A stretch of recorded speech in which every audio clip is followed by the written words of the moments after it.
You know that scary movie narrative where the nice family moves into the house and then they discover something that they think is really cool, and it ends up that that thing that they discover is the root of all the evil that's going to take place in their lives over the next 2 hours of the movie. Jennifer and Azella were like, look how cool this thing is. Oh, that's going to be a lot of fun. I'm like, nope, I'm not going in there. It's where the evil thing lives. If you go in there and wake something up, it's going to come and kill us. Hey, Jamie, can you send... Hey, Jamie, I was wondering if you could... What else is in here? Hey, Jamie, just following up on... Hey, Jamie, can you... Hey, Jamie, I was wondering if... So, I'm back on the grid. That means I'm back in my inbox. You might have just come off vacation. You might have just come off of your week off, a couple days off, whatever it is, and you decided not to go through your email. You decided to take the advice and be like, that's it, I'm shutting down. I'm not going through my email. And then you get back and you notice all those messages because you didn't do the, when I get back, I'm going to archive all the messages. But that's okay. Maybe next time. All those things have piled up. So you've gone in there and you've cleaned it out. The problem is that activity might have hooked you back into the terrible experience that you have with email. So in this video, I want to talk about how should you handle your email and what your email should look like. We're headed on a multiple city trip. We're going to go to Cleveland and then we're going to Des Moines, Iowa. So I'm speaking in Cleveland at Case Western Reserve and then going to Iowa and speaking at a superintendent conference there. So multiple city, a lot of airplanes. So that's what we're going to talk about on this trip is email.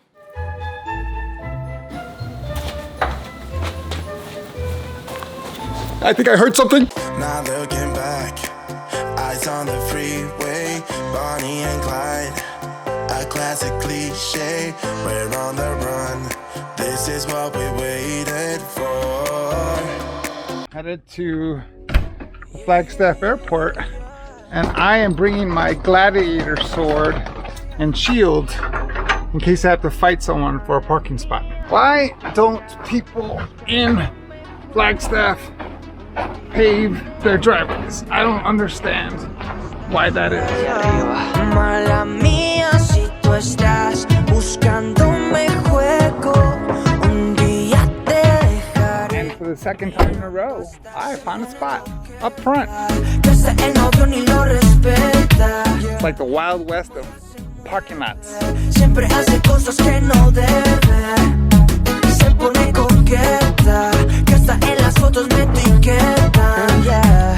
Como ella se mueve, siempre hace cosas que no debe, yeah. 7 de septiembre, por ahí a las 6, pa' tu casa y Netflix, solo a darle play.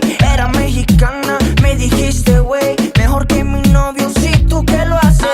Y empezó el contacto, nos fuimos al otro cuarto. Tú eres una novata y te haces mami para hacer sensato. Mami, porque a ti te parto, llámame que soy tu gato. Yo no te boté porque hermosa.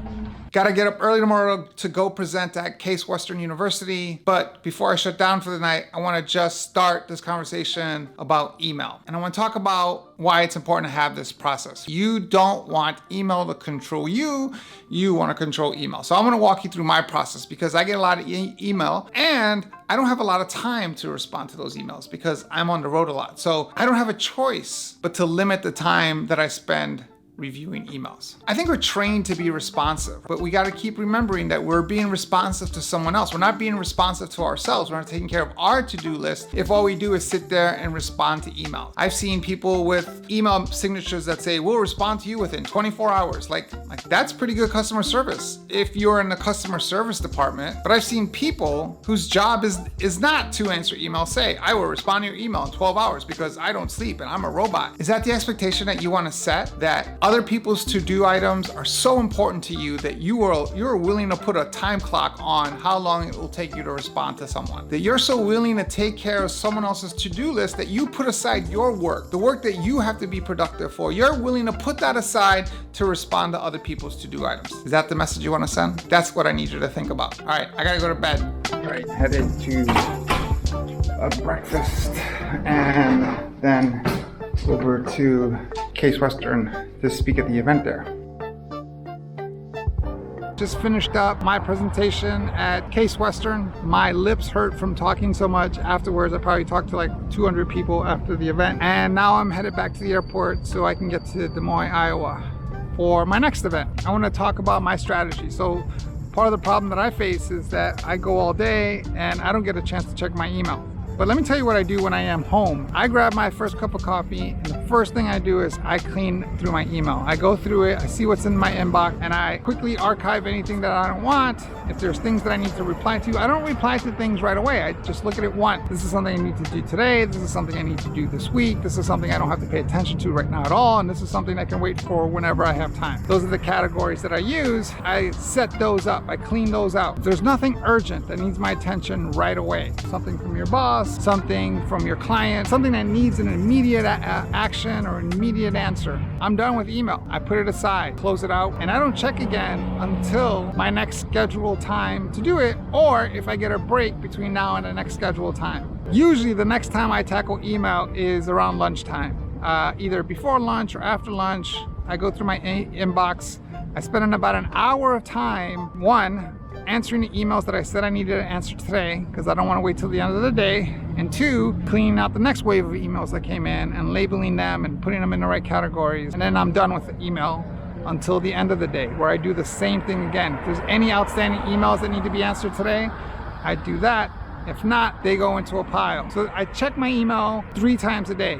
In the morning, first thing, midday, and then end of the day. And I use about an hour's worth of time in the afternoon or on lunchtime, and then in the evening to actually take actions on those emails. So 2 hours a day on email, which to me is plenty of time spending on doing other people's to-do items. The problem you get into with email is when you sit there and you answer one email and another one comes in, and another one comes in, and then 4 hours later, you're still answering emails.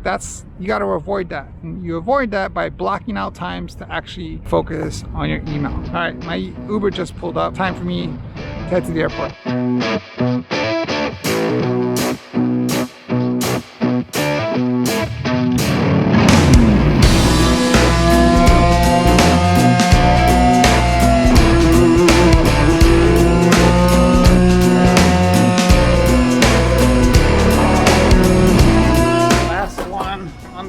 They waited for me. I'm so glad they waited for me. I gotta get in shape. I've got my feet in the mud and you don't realize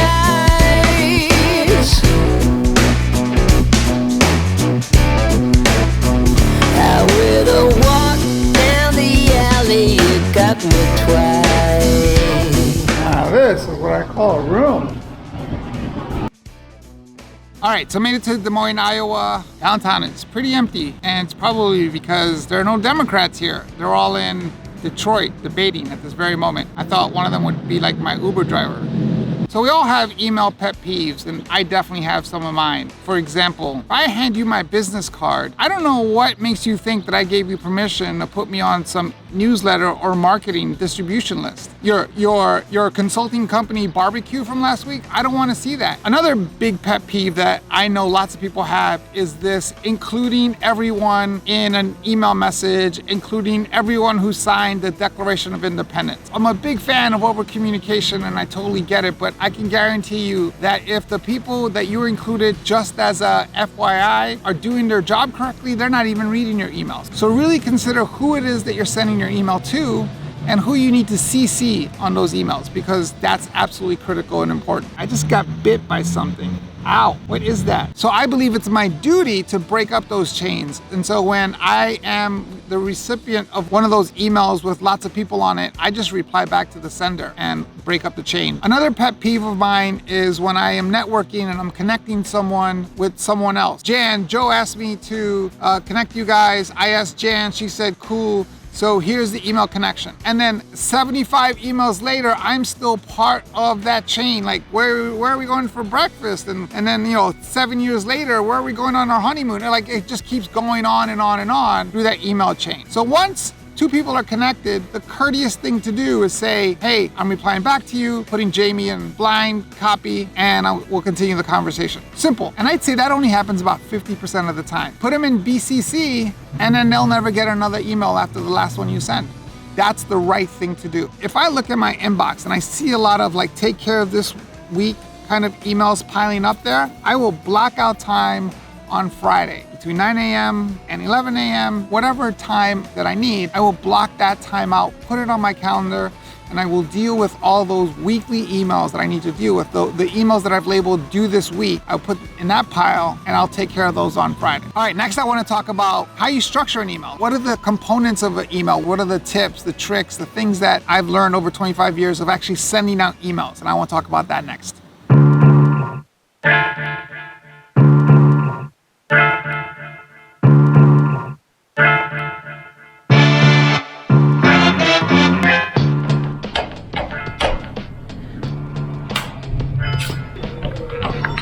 Why?